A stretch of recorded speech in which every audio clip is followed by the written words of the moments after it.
It seems like that's pretty much everyone's base case, right? We're going to have this moderate slowdown next year. Nothing necessarily to be alarmed about. The jobs number today pretty much fits in with that, I suppose. ISM as well. What then has been so bothering the markets, do you think? I mean, we used up a lot of good news on the way to a flat S&P year. Yep. But looking ahead, what do you think is holding it back? Well, so there are two things: U.S. rates and trade policy. It's not really not about the economy. And I think on the rates front, we are getting to some sort of a conclusion. It's not today, it's not in December. The Fed probably goes one or two more times in 2019. But it is quite clear that at some point they have to stop.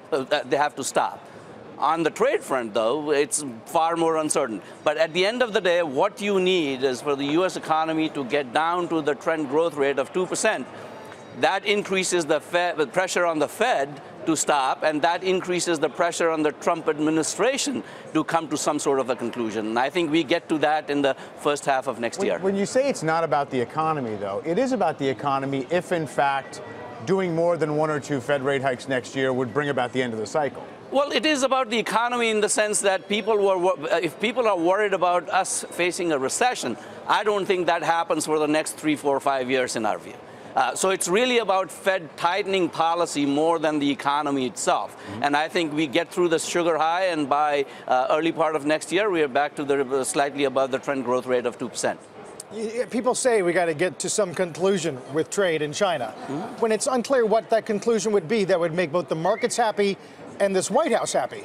Well, so it's really about, it's a man-made situation. It's a man-made disaster, if you will. But from a long-term perspective, it's a geopolitical issue, and that doesn't get resolved.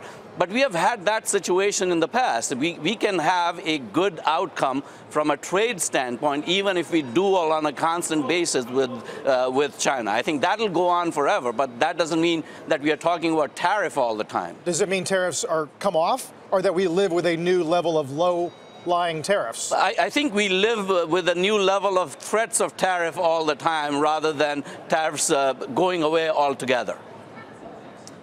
And that you think at some point the market just makes its peace with that idea? CEOs just say, okay, this is the game we're playing and we have to go about our business? So again, let's be clear. We have had tariffs all our lives. Yeah. It's not a new phenomenon. Tariffs in and of themselves don't really undo the market. What it does is basically a threat of it not stopping at any point and going all in. I think once that probability gets priced out, we'll be okay. This number this morning doesn't change the Fed's opinion of anything, does it? No, it doesn't. I think there's enough momentum in the economy for a doctrinaire Fed that's worried about inflation that hasn't kind of manifested itself. I think they go in December, and they probably go one or two times in 2019 as well. But you don't see the inflationary pressures that perhaps they're concerned about? There is none. I think they're just stuck with this Phillips curve thing that has kind of bothered them all along, but there is no real pressure. We had a miss on the wage growth at 3.1% today, or 3.2? 3.1. Yeah.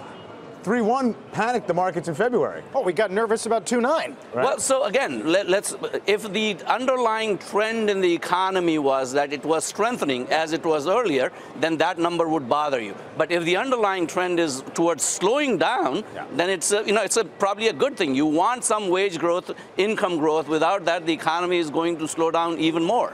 How long do you think we live in this 2640 to 2800 world? Well, have we had enough tests to satisfy you? Yeah, I think we have had enough tests to satisfy me that the likelihood that we have a meaningful down leg in the markets, I think we have, in my mind, I have resolved that. That's not happening. Really? The real question, despite death crosses today and blah, blah, blah. Again, at the end of the day, what it'll be driven by is the trend in the economy and the two risks that I talked about, trade and rates getting resolved. And I think they're on the verge of getting resolved over the next 3-6 months.